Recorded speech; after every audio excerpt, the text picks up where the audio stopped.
কেউ যদি আল্লাহর দরজা থেকে বিতাড়িত হয়ে যায়, ধরেন আল্লাহ থেকে বিতাড়িত করে দিচ্ছে, যা বান্দা তুই আমার সামনে আসবি না, তুই পাপিষ্ঠ, তোকে আমি পছন্দ করলাম না, আমার হিসাবে তুই হেরে গেছিস, যা বান্দা চলে যা।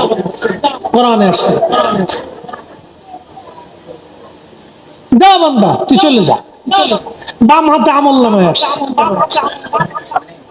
নেকির পাল্লা তোর হালকা হয়ে যেতেছে। এই বান্দাগুলি, মানুষগুলি সেই দিন আল্লাহ রসুলের দরজা তার জন্য খোলা থাকবে। একসাথে বলেন আল্লাহু আকবার। আমাদের রসুলের দরজা তার জন্য খোলা থাকবে। আর যদি আল্লাহ রসুলের সাথে গুস্তাখি করেন, বেয়াদবি করেন,